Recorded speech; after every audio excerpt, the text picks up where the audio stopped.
I would like to now introduce our next speaker, Jerome from Burundi. Jerome lives as a refugee in Rwanda, where he was diagnosed with type 2 diabetes in 2018. And Jerome, you then started the Diabetes Refugee Club. Thank you, Bastian, for inviting me. My name is Jerome Kazabukeye, and I live in Rwanda as a refugee. As you've told to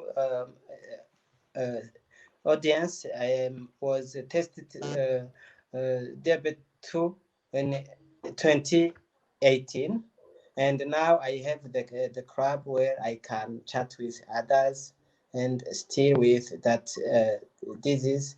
Now I have resilience now. And Jerome, tell us a little bit about the Diabetes Refugee Club that you founded in Rwanda, where you are staying. After being tested, and I was traumatized, and I looked for some refugees who have diabetes, and I found more. And I decided to reach out to them, and we gathered together to how to have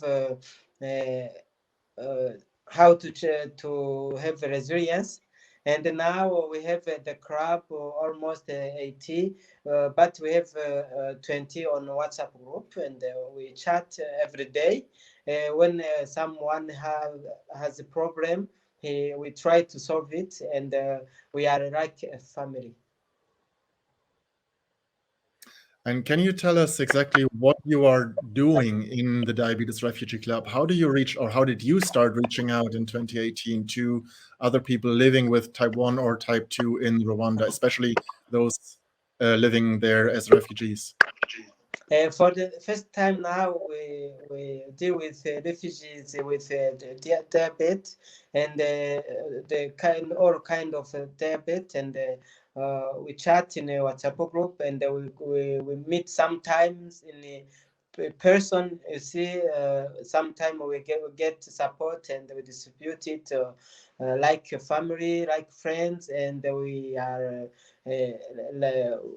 When someone have problem, we go to visit him. Last year we meet someone who died, and we try to support the family. And every time we are together, see if we can have support, then that we can have how to live with it without problem. And you're meeting, as we can see here on the slide, you're meeting in person. You use WhatsApp to reach out and connect, and then you're meeting in person. What are the biggest challenges for people living with diabetes, especially under this refugee status, and with you trying to set up something more formal maybe so you can give support? The first time you see that to live with diabetes is not simple, and when you are a refugee with diabetes, is very much worse. Then we haven't a diet which is stable. We don't have a full supported as a health care. Refugees need to be supported to have kits to test to sugar blood, and some items for doing sports, and how to have a legal registered organization which can support refugees, especially urban refugees. And Jerome, what I loved in our talk before going live, we had a conversation just yesterday with you and with Amma Klatman, who will join us here later. She works for Life for a Child, and she already started something that I think is so important about you being here on that day. We were just there for a technical briefing, and then you started talking, the two of you, about best practices and how to share them, and how maybe UNHCR or UNRWA or even Life for a Child could support some of the activities you're doing. And I think this is important, and this is why we love to bring people like you here to Doc Day, because Doc Day really is a platform for you and many others to reach a global audience. And I really hope that some people out there who maybe have some personal or professional connection to refugees in general or to Burundi and Rwanda may be watching this now and might want to reach out to help you. And I think we will show a slide with your contact details later on. But there's one thing that I would like to hear from you. What do you think is most important about the work that you do when, you know, getting people living with diabetes together? You were talking yesterday about more than just care, about dignity and resilience, and I really loved your comments yesterday. Could you repeat, please? Yeah.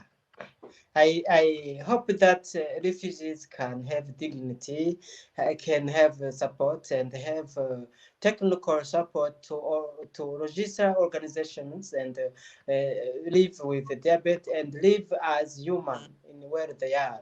I can't say about Burundian refugees only. I can say Ukrainian or other refugees all over the world. They need to be human and be resilient as possible.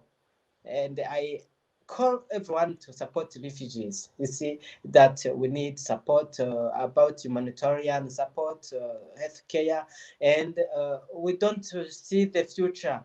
Who are in our countries have social, so how can I say, they have to to to in the country they have support or to prepare for the future. But when we are refugee, we don't know how we will go in the future. Yeah. Yes.